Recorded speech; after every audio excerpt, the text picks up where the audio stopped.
Good morning, everybody. Welcome to Dave TV for the Tuesday, which feels like a Monday. Tuesday, the 28th of May. Feels like a Monday because Monday felt like a Sunday. Monday felt like a Sunday. I hold in my hands the last Sunday Examiner. Apparently, this paper, they've got a couple more weeks of the daily editions going, but they've stopped all their home delivery.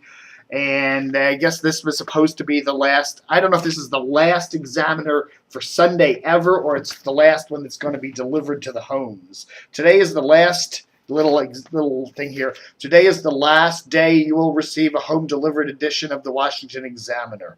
I guess, so the end of a journalistic era. Error, or era. See, Philip Anschutz is this billionaire publisher out of Denver.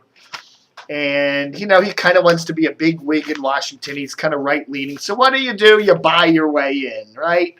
Buy a newspaper. This used to be the Journal. Remember the Journal? Which was not a bad little paper. It had zoned editions. Remember, there was a Fairfax Journal and an Arlington Journal and a Montgomery Journal. And then when that kind of went down, he bought it and then turned it into the Examiner. Not a bad paper. Again, the last, it's another week or two of this, and then they're going to turn it into a weekly political thing. Kind of, I guess, like the Politico. Oh, if I was the Politico, I'd be mighty nervous. I imagine it'll be more of a web presence than a print presence.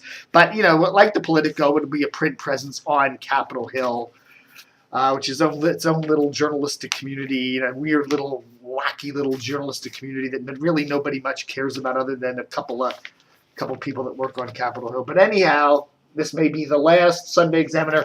Again, I always liked the Examiner in terms of, I think they did a great job covering local news. I really did like the way the paper was designed. It's a quick read. It's to the point. It's good looking in terms of its layout. I always liked that. Crime stories, transportation stories. They did a wonderful job on that. They broke a lot of news on that, But I think what kind of brought it down was the fact that Mr. Anschutz was kind of using this as his kind of under the transom kind of way of getting his politics. It's basically almost all the columnists in this are right wing. Not all of them, but most of them. And it kind of gave the paper kind of, in a way, it kind of trashed the paper. A lot of people I would see, when you used to find this in the Safeway and stuff, and they'd say, hey, did you get your Examiner? And go, oh, I don't read that piece of trash. And they thought it was a piece of trash because of its politics is kind of leaning heavily to the right. And, it could have been a good thing. But, that's going to go down as a little footnote asterisk in the journalistic annals of Washington, D.C. The Examiner, whatever. So there. It's already hard to find. I can't even find the last. I did find this over at the Starbucks yesterday, so maybe I'll stick this in my trunk over there, my trunk back there with my first copy of USA Today and stuff like that. But I do think one of the negative things about this paper leaving or changing from a regular local newspaper is it kind of just makes the rather inept Washington Post a bigger player. It's good, I think, for the Washington Post to have more competition. It actually makes that paper better. And taking this out of the mix, is not a good thing for the local news market. It just makes fewer players and a more mediocre, fat, wasteful Washington Post. So we'll see about that. Couldn't stop laughing this morning. I didn't get the Washington Times. I guess I could have run over and bought a copy, but who does that? Front page story in the Washington Times, bragging that Andy Parks is going to move his radio show to WWRC. Now, Andy Parks used to be on WMAL for many years. The last number of years, he did the morning show. He was the co-host, and he worked with a lot of different people over there at WMAL. Probably the most famous being Fred Grandy. Well, anyhow, the last couple of years of that Fred Grandy, Andy Parks show was just crazy. 1 week Andy would walk off the show, and the next week Fred would walk off the show, and then they brought Chris Planton for a while. It was just crazy for the last couple of years, and eventually they all cleared the decks, and now they have the morning Three Stooges show over there. or whatever. But anyhow, so Andy Parks left and went to the Washington Times, and the Washington Times paid for time on WTNT, which is a little talker, 7:30 a.m. Then they just recently added 102.9 FM. It does show up in the ratings, but not a great rated station. But anyhow, so WTNT was on WTNT doing the show from the Washington Times newsroom. Now, I know the Washington Times was trying to build this radio network. They had a morning radio show, America's Morning News, that they had partnered with TRN with, and then that partnership kind of broke up. And then they did this Andy Parks show, I think hoping that it would catch on and get syndicated all across the country. And it just didn't happen. They were buying time on WTNT, and then that ended just a couple of weeks ago. And Andy hinted something else is coming down the pike. So you read the Washington Times this morning, and they make it sound like this magnificent, huge development that, Andy Parks' successful talk show that had got everybody tuned into is now going to go to this wonderful, strong station, WWRC 1260, and it's going to be success. You read this thing, and it makes it sound like a big deal. Well, putting it in perspective, okay? Putting it in perspective. I hate it when they call it WRC. WRC is Channel 4, the NBC station in Washington. It's not the radio station 1260.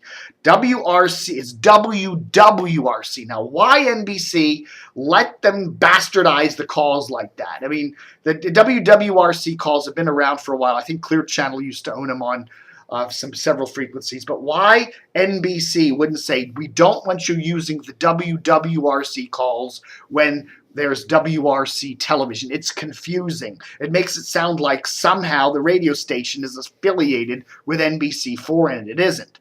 WWRC, the two W's, is owned by Salem, which is that Christian righty company, and they run WAVA AM and FM here in Washington. I always look at WAVA FM. It's got huge, wonderful signal, gets no ratings. Okay, that's Salem, okay? So Salem recently bought this WWRC from Clear Channel, flipped it over, or no, it was owned by Red Zebra there for a while, wasn't it? Dan, I was going to say Dan Steinberg. Dan Snyder bought it for a while. But anyhow, and then they flipped it over to a kind of a righty talk format, okay? And they've upped the power on it, but it never shows up in the ratings, okay? 1260 AM, again, it has a kind of a night signal you can't hear in northern Montgomery or western Fairfax. It's got an okay daytime signal, but it doesn't get any ratings. So here's the Washington Times, Andy Parks, and he's going to be moving to middays, which is a trashy throwaway time slot anyhow. If he was moving to morning drive or afternoon drive, you might go, okay, that might have a little bit of impetus to it. But doing middays, 11 to 1, a 2-hour show, it's going to have no effect on anybody. The Washington Times can hype it and run it up the flagpole and scream bloody murder, but, nothing's going to happen. It's going to be forgotten. Nobody's going to listen to it. I like Andy Parks. I do. I didn't like what he said a lot of the times on WMAL, but I think he's a good guy. He seems like a nice guy. I'd like to have him as a neighbor. I'd go out and chat with him as I'm picking up my Washington Post in the morning. We could have a cup of coffee out on his porch, a couple of belts of beer or whatever. That would be fine. But as a radio host, I don't know, man. It's just, come on, Andy. You got to have some kind of retirement money from Citadel. I don't know. I just don't see anything going with this deal. I just don't see it doing anything. It would surprise me. It would really shock the hell out of me if WWRC would even show up in the ratings, which it doesn't. Please get rid of those calls. Give it its own identity. Quit trying to bastardize the WRC calls. That's the first thing. Don't get me started. And they call it, this is WRC 1260. I mean, it's like, it isn't WRC. There was an old WRC radio in 980 that was affiliated with Channel 4, WRC television. And then 93.9 used to be WRC FM way back when they were all owned by NBC and they were all, commingling and they were great stations and all that. 1260 should be called something else. Not WW or WRC or whatever. It isn't related to NBC. It has no connection. It's Salem. Boilerplate right-wing talk. If Salem was serious, really serious about Andy Parks, they put him on 105.1 WAVA, at least on a decent signal that you can hear throughout the whole metropolitan area, day and night. And they would put him in a prominent slot like morning drive or afternoon drive or something like that. Middays on 1260 ain't gonna mean crap. It's nothing. And, you know, it just shows you kind of how far the Washington Times has gone down the tubes with even portraying this on their front page like it's some big news. It's silly. The paper's a joke. You are a joke, Washington Times. A joke.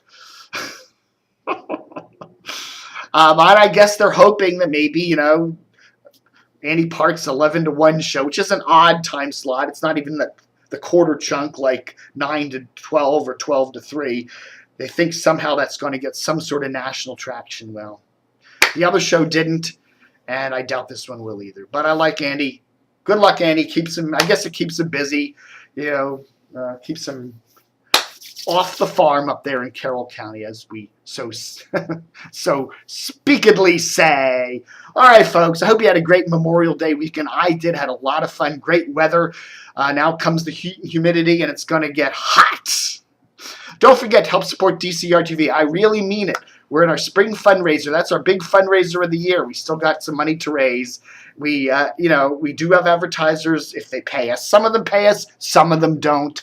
But anyhow, it would be great if you could send us a couple bucks. Put it on PayPal, put it in a check in the mail, mail some cash, wrap it up nicely in a couple pieces of paper so the mailman doesn't get wind of it, and just pop it in there. Just click on the support thing at the top of WRC-TV to get all the addresses and the information. Thanks for watching Dave TV for this 28th of May, 2013. Book 'em, Dano!